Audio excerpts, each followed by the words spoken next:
Welcome, everybody, to Inside Boxing Weekly Live on the Grueling Truth Sports Network. Inside Boxing Weekly Live is brought to you by MyBookie.ag. If you want to bet the Super Bowl tomorrow, go to www.thegruelingtruth.net and click on the MyBookie.ag banner, and you can get a cashback bonus up to $3,000.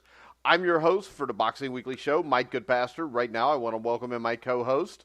First up, Jeremiah Preisser. Good evening, everyone. Excited to be on. Always excited to be on.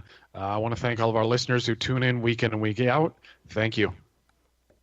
And next up, after I get done belching, live on air, I'm going to introduce JohnEinreinhofer. How you doing, John? Your Mountaineers won today.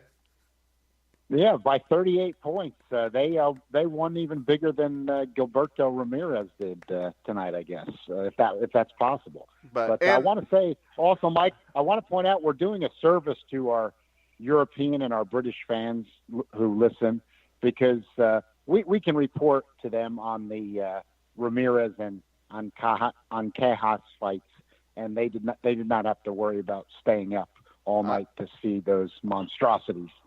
Oh, they were cracking good fights, John. But let me ask you this first, John, before we get into the serious boxing action. Does it not creep you out the way Jeremiah says good evening? I guess I'm just used to it at this point. So. I know. It still makes my skin crawl just a little bit, though.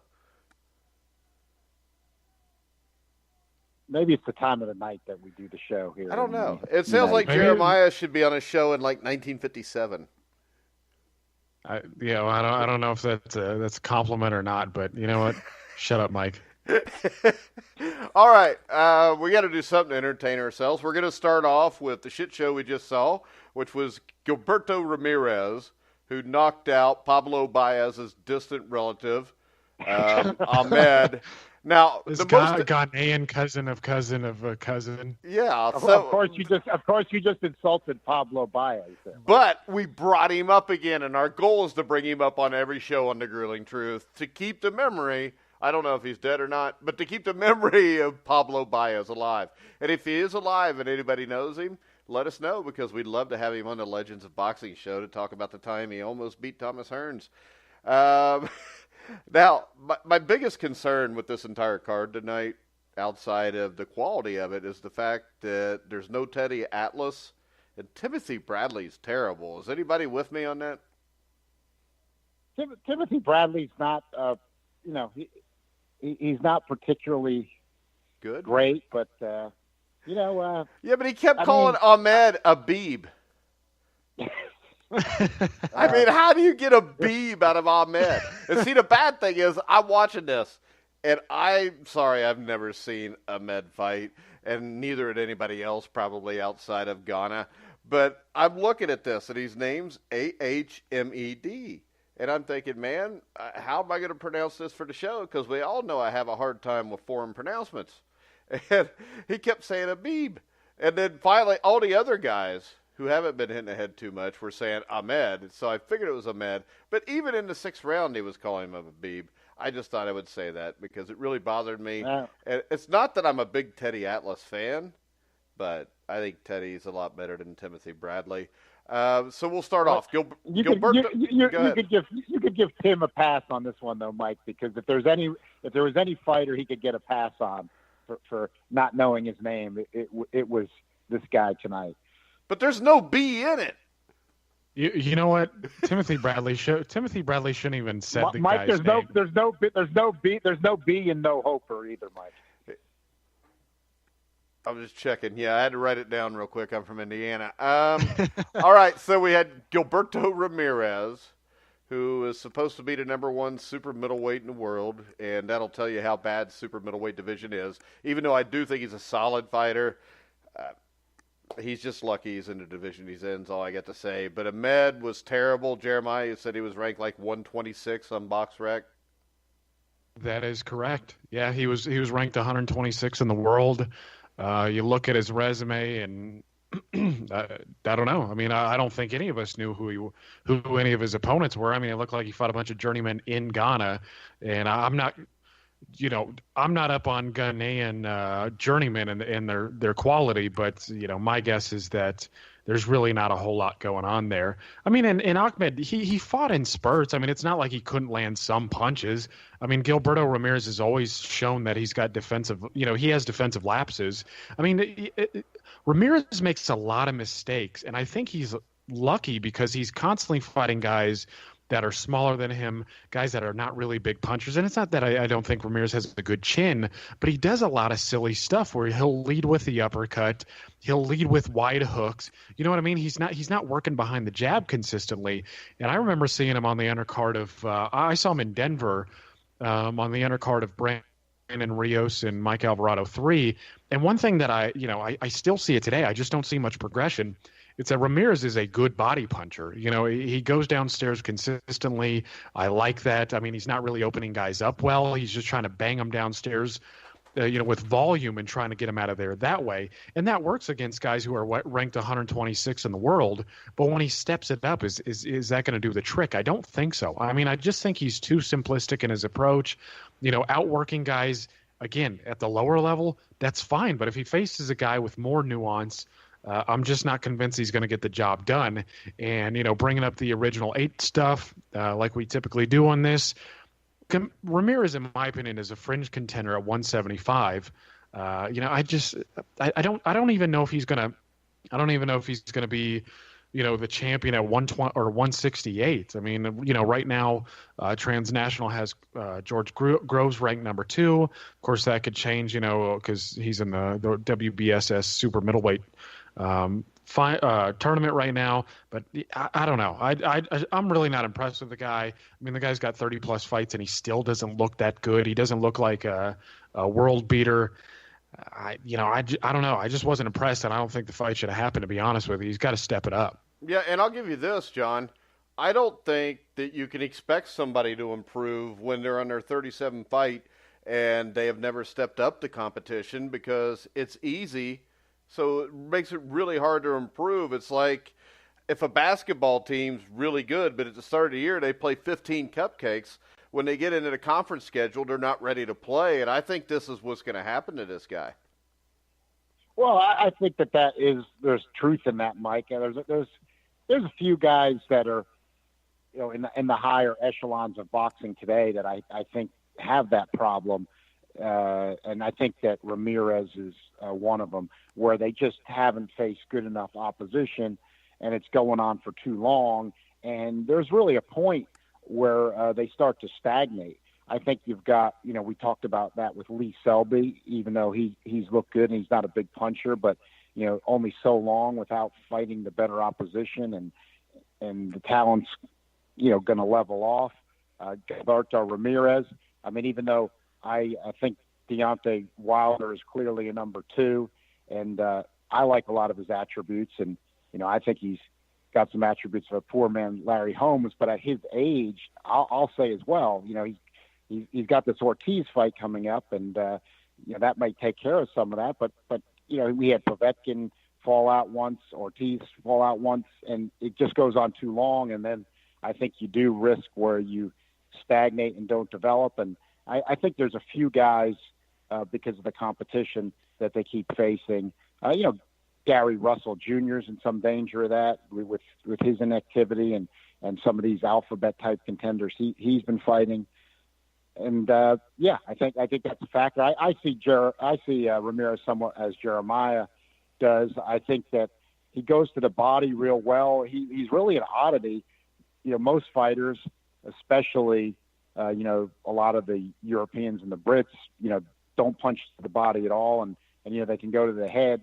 And Ramirez is a guy who throws body punches well, but you look at the way he throws punches to the head, and they're not really that impressive. It's kind of an odd package, and especially with a guy who's got real good size like that, you'd think it might be the opposite. But he can get some volume going, but he's got kind of an odd way of delivering some of his punches to the head. Really, the performance for him that made you think he might be a little better than you first thought was, even though it was somebody who's not particularly dangerous at this stage, was when he went boxer against Arthur Abraham and showed he had some boxing skills that really I didn't, and I don't think most other people really thought he had.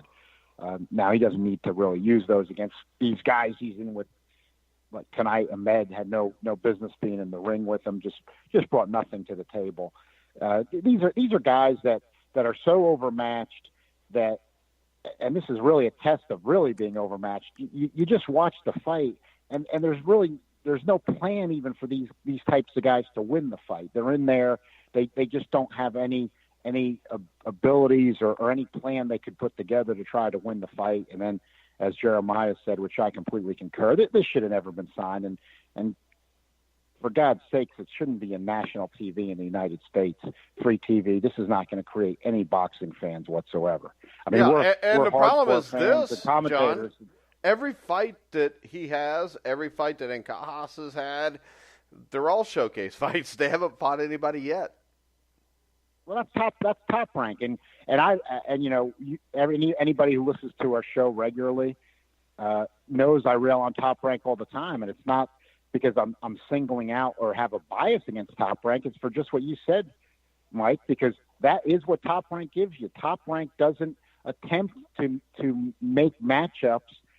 They don't matchmake to entertain the fans, which should be the idea of the sport. It's professional boxing for your entertainment. These are not matches designed to entertain anybody. These are matches for Top Rank is going to an old playbook that's out of date now, that they refuse to believe that is out of date, and that's why they got kicked off of HBO, which is just showcase these guys against no-hopers, and then anytime they fight somebody that's got a pulse, they're going to ask you to break out your wallet and go pay-per-view for it. And it wasn't working at the end with HBO. Their pay-per-view numbers were anemic. They had that ridiculous card that they tried to put together themselves right before they had to go to ESPN, where they had Ramirez against a no-hoper, Valdez against a no-hoper, and somebody else on there against a no-hoper. And it'll come back to me in a little bit. And they wouldn't even put out the pay-per-view numbers. It was so low. Those last couple ones they tried with Crawford, nobody bought them. And that's why they are where they're at. Somehow they got ESPN to buy into this showcasing the guys they want to showcase with no-hopers. And it's a terrible formula. I've even seen some of the top boxing writers say it. I saw, I think Keith Idec say it, some of the others. We don't need to see Conlon and Stevenson on these cards on national TV against no-hopers either. I mean, that's for something, off TV or something. Yeah, but that makes more sense than somebody that's supposed to be a champion. None of them makes sense, Mike. Sugar Ray Leonard, every fight he fought was on national TV.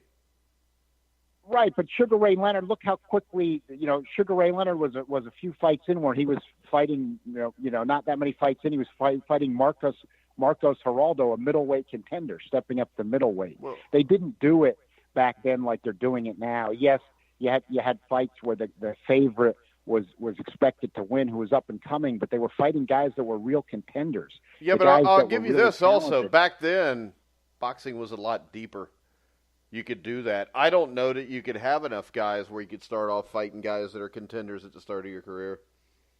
They can do it, Mike, but they don't want to do it because they want no risk, and they want to go to this old expired formula, which was not the way it originally was done, but which was the way, the last 25 years or so, this started getting rolling, and it's what's killed the sport. So it's a bad formula for the sport and the fans. It's driven fans off, and I don't want to see it anymore. And I actually enjoy battling against that. And if Top Rank doing it, if PBC does it, if Golden Boy does it, any other promoters, I'm going to say it. We have the freedom on our show to say it, and I think that's a great thing about what we do. So I feel like we're doing a service for anybody that follows boxing by calling them out on this stuff. Yeah, and I would.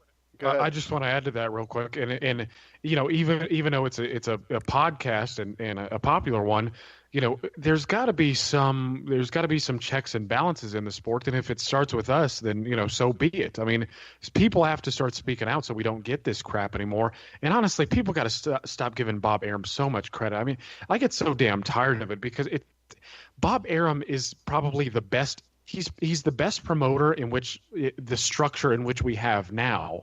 But getting that much credit for it is not something that should be done. I mean, it's a shit system, and it's got to be changed. One thing I did want to add about Gilberto Ramirez, though, is, even though he wasn't that impressive, this wasn't an opponent that any of us really wanted to see.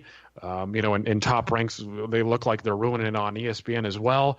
If you look at the landscape at 168, and especially if you look at it at 175, there's actually a lot of good stylistic fights for Gilberto Ramirez. I mean, I wouldn't mind at all seeing him fight the winner of the WBSS series.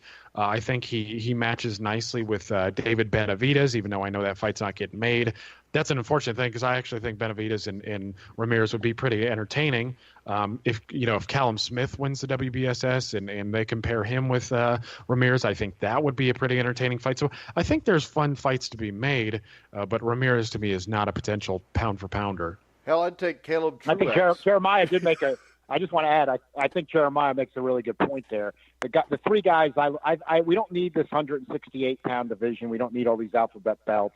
And really, it's really for the fringes of the light heavyweight division. It comes down to these good-sized guys: David Benavidez, Callum Smith, and Gilberto Ramirez. They're really all kind of on a similar level. They've got the size. Those guys, should be fighting for entry into the light heavyweight top 10. Instead of this WBO 168-pound belt against a no-hoper. These alphabet belts are just cover for fights against no-hopers, and the fans have got to wake up to it. Yeah, but unfortunately we know they won't. And the 168-pound division's not going anywhere either. There's probably a better chance fans will wake up than the 168-pound division's going to disappear. And then that Ancajas one. All right, let's get to an actual decent card today, because I watched this entire card. We're just going to talk about the main event. But once again, this was in Sochi. Sauerland with the World Boxing Super Series did an outstanding job again. It's something we don't see enough in this country. I mean, I watched the fights that came on. I mean, I think they were on for 5 hours. Everything was competitive. Everything was entertaining. And it was done the right way. And then we had Murat Gassiev against Dorticos. Excellent fight. Dramatic knockout at the end. He knocks Dorticos through the ropes. And I'll tell you, I think the Gassiev may be better. And I know you liked him, John, but I think he may be better than what even you thought. I think you're right, Mike, because I didn't think I picked him to win the tournament going in. That was on our show. But I'm going to say as good as I thought he was, and, you've heard me talk him up a lot about, I think he's going to be one of the heavyweight contenders, one of the threats. But I didn't think he had the boxing skill that he showed today. When I saw him boxing in the first few rounds against Dorticos, I thought he might risk getting run out of the ring. And then I saw he had faster hands than Dorticos. He was pulling off the boxing skill, and then he stepped it up and he started turning the tables on Dorticos and pressuring him. And what's amazing is the guy only had 26 amateur fights, and Dorticos is a decorated amateur who had hundreds, had hundreds. I think he had over 200 amateur fights, and he's a good fighter. And the fight was almost even money going in with the odds makers. Gassiev was a slight favorite. That's the difference. That's what you need. Matches should be made where you're making them as close to even money as possible, not as far away from even money as possible. I mean, that should be common sense when we're making matches, but somehow in boxing we've gotten away from it. Thank God we weren't away from it in the main event in Sochi. But Gassiev was very impressive, because then late in the fight, he landed a Joe Frazier left hook on Dorticos to start the sequence for the knockout. But Dorticos showed tremendous heart, because even when he was on his way out, he still cranked up a couple right-hand bombs. He was trying to win right to the end until he got put through the ropes. And it was a fight that lived up to expectations for everybody, I think. And that's what you happen when you have matchups that are close to even money going in, and that's what the fans should demand. Yeah. I mean, and you got to give Sauerland credit. I mean, you had the 4 best cruiserweights in the world fighting in the last week. Both fights were very good fights. I like this fight better than last week's, even just because it seems like Gassiev and Dorticos hit a little bit harder than the other two. And I think from looking at this, out of the four, I know you're probably going to disagree with me because you like Usyk, Jeremiah, but I think Gassiev with his size, I mean, I think he's 6'3". All these guys really have the size to do it. But I think Gassiev with the punching power, I think converts to a heavyweight, maybe better than Usyk even. Yeah, I mean, better than Usyk maybe, but I know we talked about this before, and I think if Gassiev could put on, if he could build on a frame and get to, a solid 215, 220, he's a real heavyweight player. I mean, we talked about this off air. I would probably favor Gassiev over Joseph Parker if they were, to fight after the Joshua fight. I mean, Gassiev, he reminds me a little bit of Golovkin actually, where he is really, really good. I mean, every punch that he throws is solid. He's got weight behind it, especially the left hook, which is just beautiful. I love his uppercut. I mean, he was mixing it in really nicely in the fight where, later on he would kind of pry open his guard with a hook and then throw an uppercut, or he'd reverse it. He was mixing them in really nicely. Not only that, he was accurate with his shots.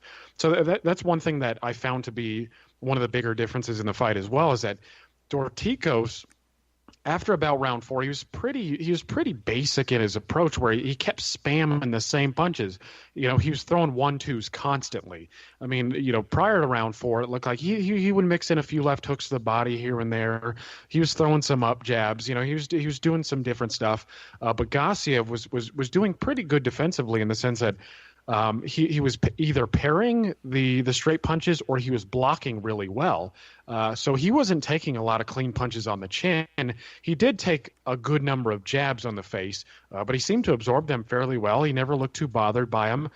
So I'm hopeful about that, because some punches that he did take, he seemed to take them pretty well. So, I don't want to make too many suggestions about his chin, but it looks to be good so far.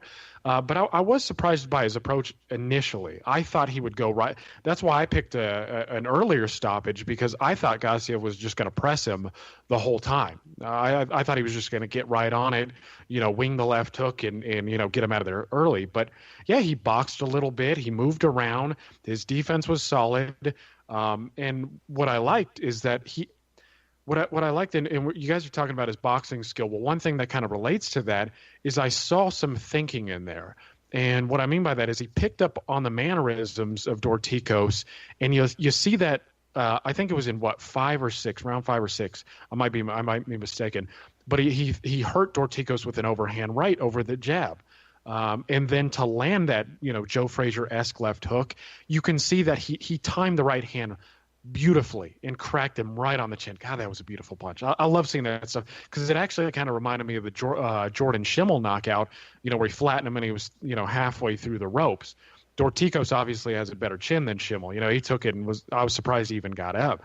But yeah, I like the fact that he picked up on that. He picked up on that. He was throwing the left, he was throwing the right, and he just timed it really nicely. And it was great to see him actually go for the knockout, because he could have knocked him down and just let bygones be bygones. He could have coasted and got a decision win, but he went right after him and he got the stoppage. And I was impressed. I mean, I'm happy. I mean, I was rooting for him. Going into the fight, I picked him. And the one thing to give Dorticos credit, because Gassiev was impressive, but the thing I liked about Dorticos was that he stuck with his range. I mean, even though I didn't like seeing him throw, jabs and straights constantly, I did like the fact that he understood that if he was going to win, he was going to win on volume and he was going to win by keeping his distance. And he implemented that game plan to the best of his ability, but Gassiev was just a better fighter in there. But yeah, you like to see it. I mean, I think I mentioned this in the last show, this WBS, the World Boxing Super Series, it's far better than the shit they've shown on ESPN with Top Rank and whatnot. So I'm impressed. I was happy, and I'm looking forward to the final. Yeah, and then we got Groves and Eubank coming up in 2 weeks. Now, when you talked about the final, do you guys still stick with who you're picking? Yeah, I'm going to stay with Gassiev, and I want to add too, Mike. For me, Dorticos and Gassiev tonight was like Ali Frazier 1 compared to that Usyk-Bradis fight last week. So I didn't think there was any Can we comparison. please stop comparing stuff to Ali Frazier 1, even though I know you're being sarcastic? Right. Well, I mean, again, compared to that last week. But yeah, I picked Gassiev going into the tournament. I figured it would be Gassiev and Usyk, and I'm going to stay with him because, as you pointed out, Mike, and I have to agree with you, I think that this boxing dimension of Gassiev is something that I was picking him, and I didn't even expect that he would have going in. And now I think that works with Usyk. I saw some people saying after the fight, well, it'll be a totally different fight plan for Usyk. And even though I agree, Usyk has much more punch variety than Dorticos. I think Dorticos is the more dangerous offensive fighter, though, from just punching power wise. Usyk's got a high KO percentage, but when you've seen for the most part, when the opposition's gone up a bit, he looks a little slappy in there, the way he throws his punches, especially for a weight as high as cruiserweight. And I think that but he moves forward a little bit, and I think that Gassiev could do the same thing. He could potentially do the same thing even with Usyk, and have him coax him to move forward a little bit, counter him, then start backing him off, getting him tired later in the fight, and unloading more power shots. So I'm not saying that's definitely what he'll do, but I don't think it's out of the question either. Well, I'll tell you one thing we're missing here, John, is this. I don't think enough credit's given to Abel Sanchez, because going into this fight, I went back and watched them, and I actually thought Dorticos had a good chance to win the fight. And I think you look at Gassiev today, I think the game plan that was implemented and the style change, I think you have to attribute a lot of that to Abel Sanchez. Yeah, I think you got to give Abel, when you see that kind of style change and the fact that Gassiev did not have an extensive amateur career, you got to give a lot of credit to Abel Sanchez there. I was thinking of that during the fight. The three of us have discussed Lipinets before with McGirt, and Lipinets, it turns out, is not able to do this as well as Gassiev. That's what's amazing. And Gassiev's the bigger guy. I think what you saw Gassiev doing tonight is a little bit what McGirt's been trying to get Lipinets to do, but as you saw Lipinets and against Kondo, Lipinets just not as good as doing it as Gassiev is.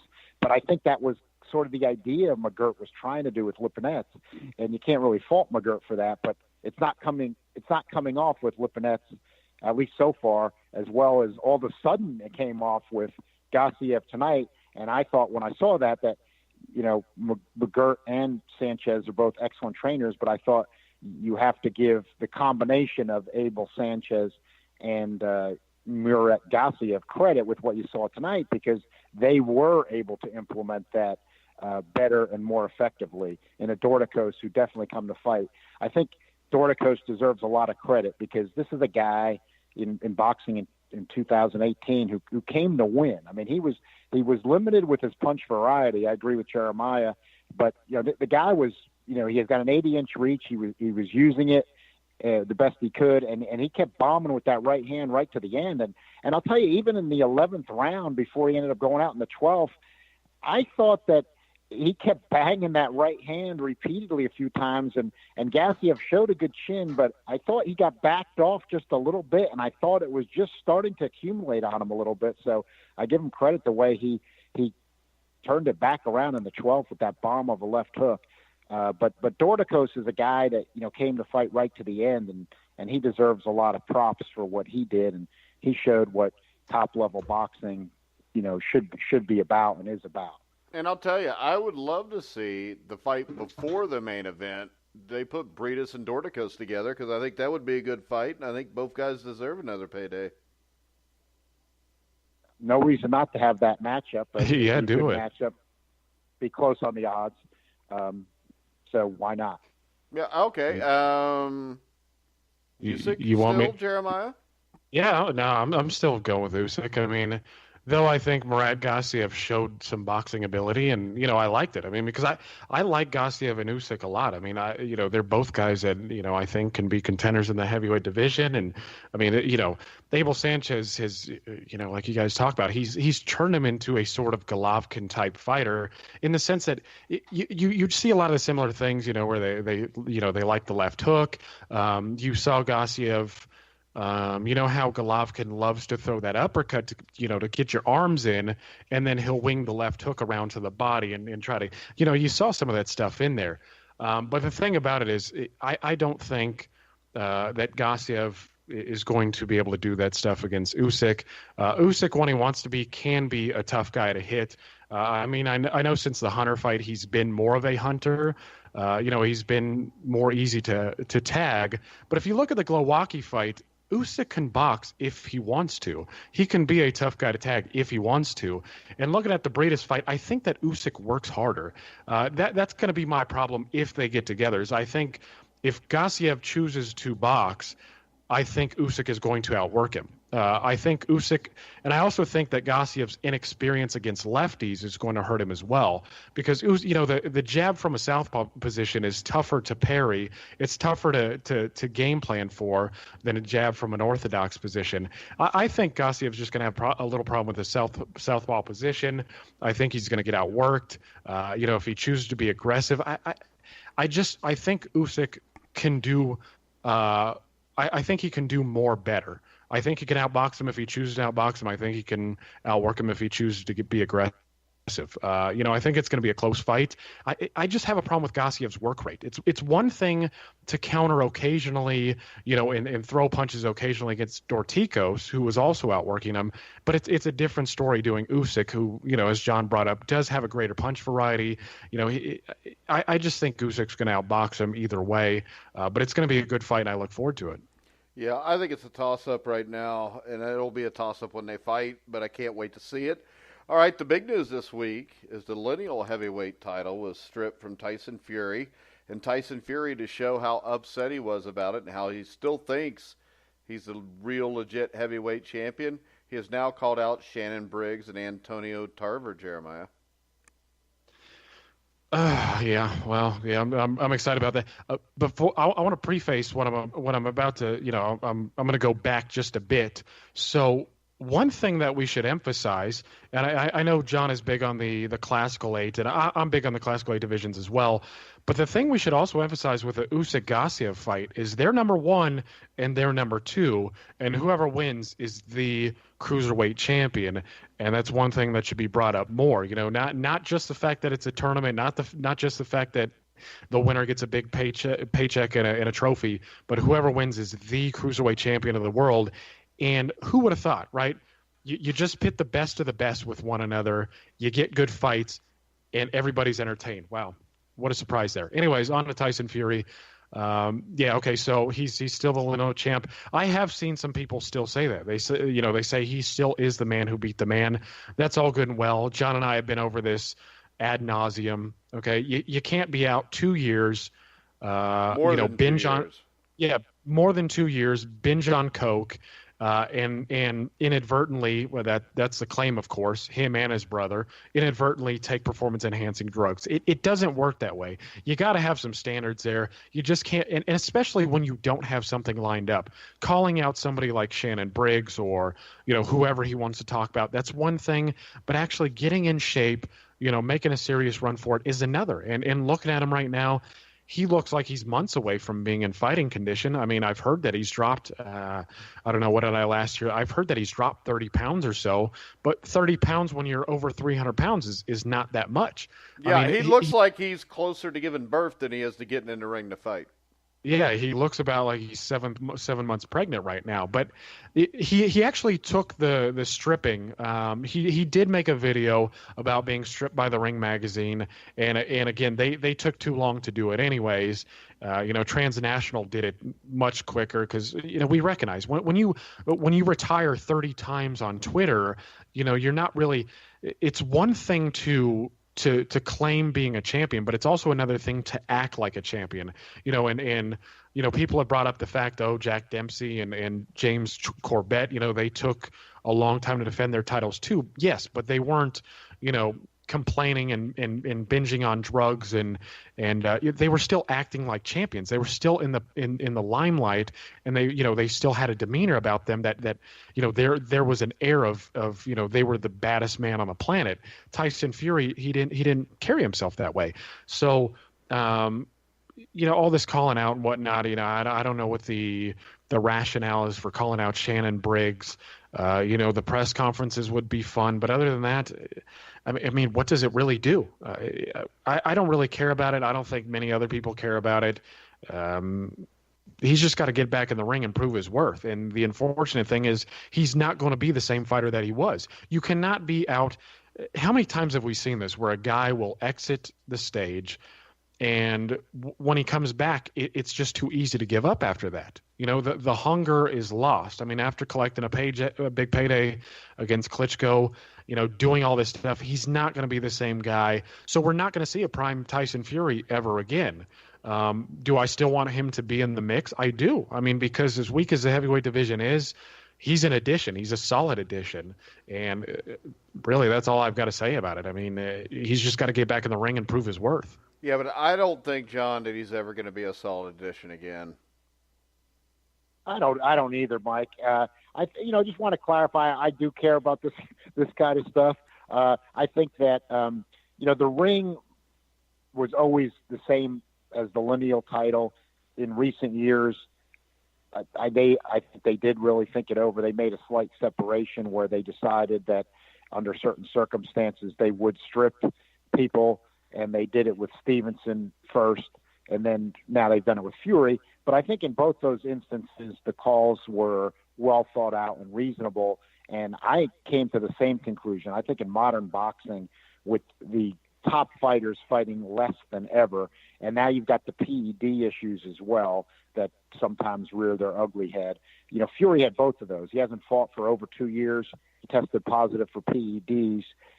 Can't have the guy as the champion anymore. I mean, it's just other guys' careers are going on. Somebody credible deserves a shot, and there's got to be within reason where you get somebody steps in as long as it's reasonable and it's not for political reasons. That's the key, and I don't think it was in those instances with the ring. And as long as we're watching them on it and the fans are being careful to do it for the same reasons, then I think there's some situations where you got to be stripped even when it's not the alphabets do it, because they do it for political reasons and for corrupt reasons.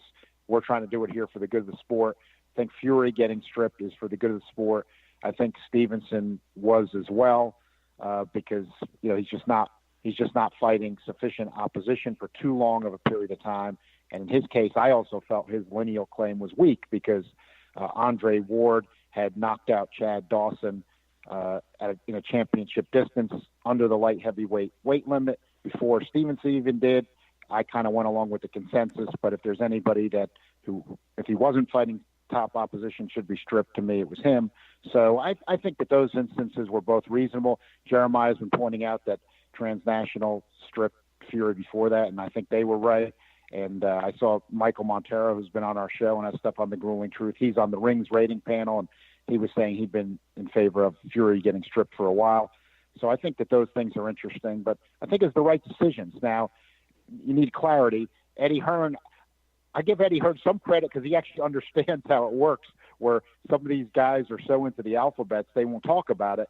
In certain instances, the ring has had always that a 1 versus a 3, if the 3 is good enough, could be for the vacant championship. And so he's trying to say that Joshua and Parker should be for the championship, and the ring has said no, that basically Parker's not good enough of a 3. And I agree with that. I don't think Parker is a good enough of a 3 for that to be for the vacant ring title. I think that's got to be Joshua and Wilder, so I also agree with that decision. So I think actually things stand where they should be. Transnational's got Joshua and Wilder 1-2.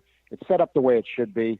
Now, we've got Wilder fighting Ortiz, who's had the double PEDs. That's why I don't like that fight as much as I did, because if Wilder does stumble, it just creates more confusion.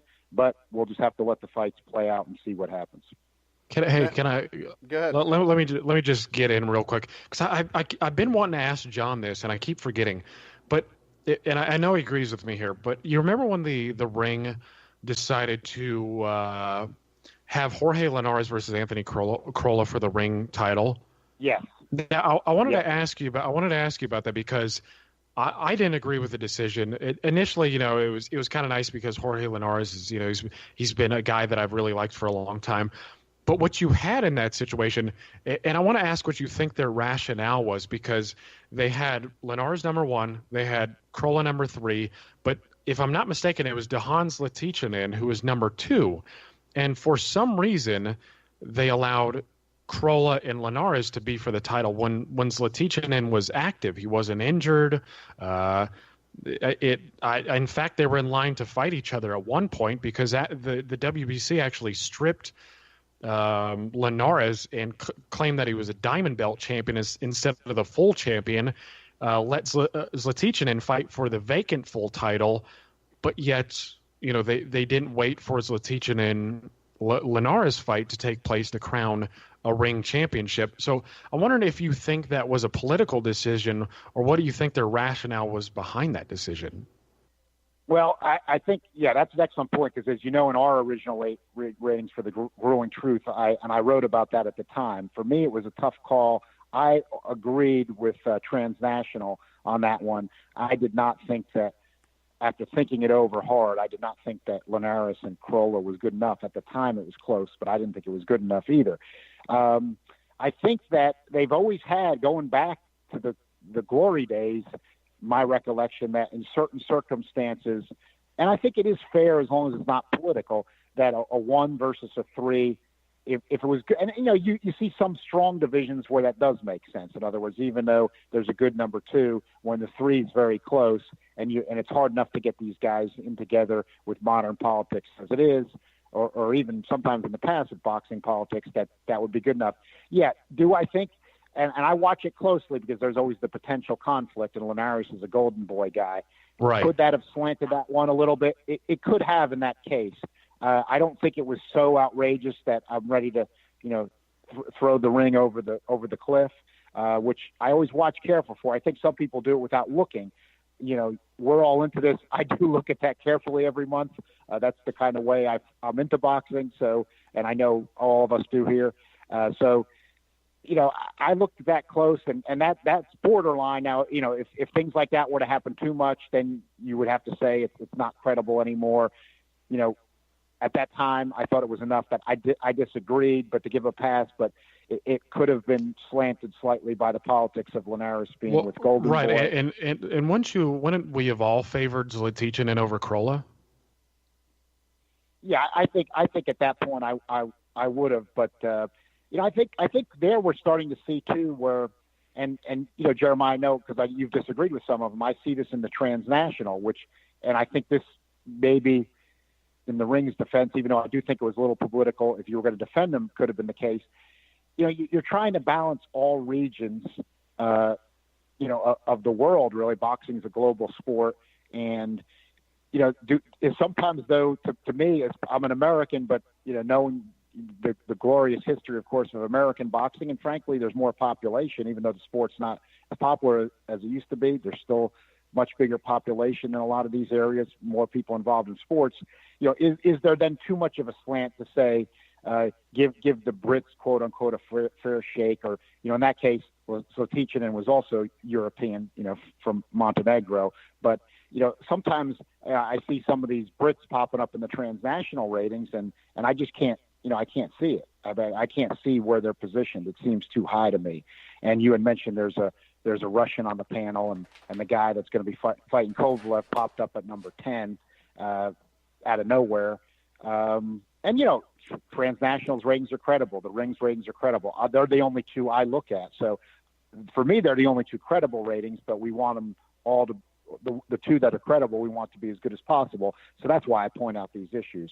But I don't think that Crolla was that strong of a 3. Crolla's got 6-7 losses at this point. Within the modern era of 2018, it's quite a few losses for a top guy. Yeah, but let's face it, John. There's a lot more money in Corolla fighting in England than it is Zlatijan in fighting anywhere against him. Right.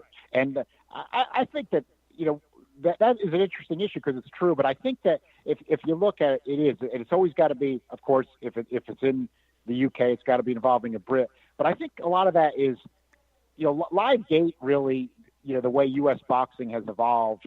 I mean, they want to take that money. But and it's really, let's face it, the grueling truth follows all sports. It's in all sports. America is just driven by TV money now in all sports. So I think that that's what sometimes even the fans don't quite understand is that, in America, they don't care what they don't care what the live gate is when they're deciding what an event's going to be. It's all about TV money. And I think that it's probably true to a degree in the UK, but I have a feeling that it's not true to the extent it is in the United States. So what I'm saying is, if in the UK, they can fill up a 90,000 seat stadium or sell out an arena, I think it means a little bit more to them with the business side of their fights than it does in the United States. And I agree, it's a much better atmosphere, but I don't think they're looking at things here. And I think the proof is in the fact that, as we all know, you don't have fights in the UK between two non-British guys. They always talk about it, but it never happens. And the point is, if boxing was that popular over there and it really was the best place to make money, there would be two guys from the United States fighting over there or a guy from Russia fighting an American over there, and it doesn't happen. It's the best place to make money if there's an Englishman on the card. Right. But, all right, we got anything else, Jeremiah? Yeah, I wanted to mention the Ancawas win real quick because I did end up catching that one on a Filipino feed, and I like what I see in the guy. I mean, it was it was a no-hoper, but the opponent wasn't that bad. He was better than Ahmed. I'll tell you that. Beeb? Yeah, Beeb. And I wanted to agree with you there too, Mike. Bradley is just not a good commentator, and honestly, most of the ex-fighters who they put on the shows, Robert Guerrero, Timothy Bradley, I'm not a fan of most of them. I mean, they just don't do a good job. But yeah, the Ancawas win I wanted to mention because Ancawas, even though he fought a no-hoper, and that was kind of to be expected in his first fight on Top Rank, he did look good. He's a sharp fighter. He's got quick hands. Technically, he's very good. He dropped the guy 3 times and stopped him real nicely in the 10th. And he, I don't want to stress this point too much because they were doing it way too much on air, but he looks a little bit like Pacquiao in some of the things that he was doing. Like he would throw a straight right hand and then he would duck under. And so I thought he looked good, and I think he's good enough. And what I'm really hoping is, because another thing that we've talked about the ring, and we've talked about, how Gassiev and Usyk is going to be for the Cruiserweight Championship of the world. Well, the ring has decided that Rung Visai and Juan Francisco Estrada is going to be for the 115-pound championship of the world. And so as long as Inoue is actually making the jump to 118, I'm all for it because, Inoue has apparently, Doug Fisher told me, it was 2 hours ago, that Inoue walks around at 135 pounds. If that's been the case for years, I don't know how the hell he's making, 108, 115 or whatever. But I wanted to talk about that a little bit too, because we ended up adding a boxing schedule to the website. I don't know if you saw it, John, but I edited it in a way where I omitted any mention of the alphabet trinkets, whether it's interim, diamond, regular, full, or whatever the hell, super. It's all crap. Thank God. It's all crap. Okay, so I edited it to only show title fights that are actually for lineal championships. And you may be disappointed I did do the Adonis Stevenson one because, the consensus, unfortunately, John, seems to be that you got to lose it in the ring. And until, we all come together and decide that something different needs to be happen, then we can talk about it. But until that time, I'm going to recognize Stevenson as the, light heavyweight champion. At least he's fighting Badu Jack, which is a legit contender. Exactly. At least he's in there finally with somebody who's worthwhile. We probably would have liked to have seen him step it up a long time ago. But if you look at the schedule, the only championship fights on there, and I think this really shows the state of boxing today and how we really need a better sport, is that there are only 3 championship fights there. So I did the Rungvisai versus Estrada because I'm hoping that Transnational will recognize it too. Granted, Inoue officially moves up to 118 because I think that's a worthy fight. I think Rungvisai Estrada is a cracking fight.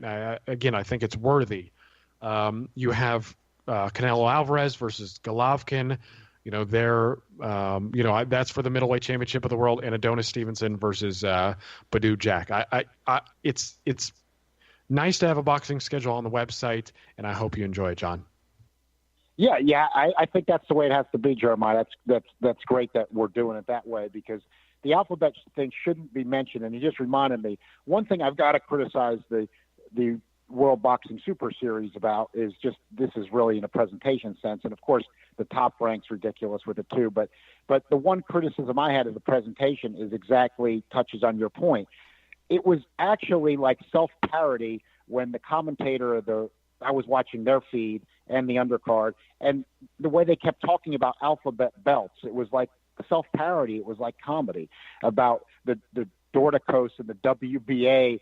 They had to make Ledbedev the champion in recess so that IBF rules, like they care about their own rules, could be met so that the title could be unified. It was just like comical. It was just comical. It just detracted from the broadcast. And it seems like they like to do that even more in Great Britain and Europe. And I'm just saying, please stop.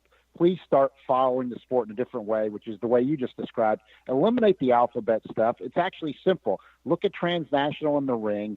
Look at the reasonable consensus of, boxing commentators, writers, and people who follow the sport that are more in it for the good of the sport. And you look at when a real title's being decided. I don't like the 17 divisions. I don't like to even look at them. That's how much I like to get back to basics. But I understand that a lot of people feel it's okay to have the 17 divisions, but not all the alphabets. So I do follow what you're talking about where, Estrada fighting Sor Rungvisai, for 115 pounds. Should that be for the vacant title? Yeah, if you're going to recognize 17 and Inoue, he's saying he's going up to bantamweight, the original division. So if you care about having a 115, that's a belt that is worthy of being for that. But I don't think we need the division. It's 3 pounds south of bantamweight. I think it's a ridiculous division. It's 3 pounds north of flyweight.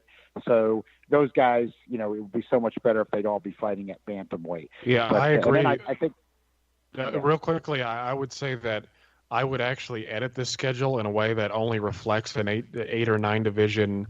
Let's imagine I could keep cruiserweight probably, but yeah, cruiserweight has a purpose. It has a purpose. Yeah, but the reason I can't do that on the schedule is because that would take me forever. I had to draw the line somewhere because it's bad enough typing all that up. No, I understand. It's fine because a lot of people are going to still look at the 17. So I think it's a reasonable starting place, and then I maybe can take it one step farther. I don't know. The fans can frustrate me, but I did see some good condemnation of the top-ranked card. That encouraged me. I saw people understanding that Dorticos and Gassiev, was a good fight, and that I think people are understanding now. They're starting to get it where these guys have heavyweight potential. Remembering what Evander Holyfield did, I think you mentioned Gassiev at 215. I got a feeling Gassiev will go up to 230 as a heavyweight. He's only 24 years old. I think the way these guys cut weight nowadays, that wouldn't shock me at all. And I think he'll be a top contender. And I think Usyk, I've already have him in my original weight, top 10 heavyweight, as well as Gassiev, and I had Dorticos number 10. Dorticos, heck, he might have fought well enough tonight, the way that division is, to keep it. But I think that those guys are all 6'3" or above. Gassiev 6'3.5", so they've got the height for it. So that's kind of encouraging how they could, literally fill out the heavyweight division. But I'm glad the schedule is not mentioning the alphabets. Fans understand that they need to reject the WBO regular title or the WBC interim belt. That shows me they can't understand it. They just need to take it one step farther and just start rejecting them all and just look at the ring and Transnational. Yep. All right, guys, we're going to wrap it up. We'll be back with a show previewing next week's fights. What night you guys want to do that? Don't everybody answer at once. Well, caught us off guard there, Mike. Yeah, well, whenever John's available, I suppose I can do it during the night, any day this week.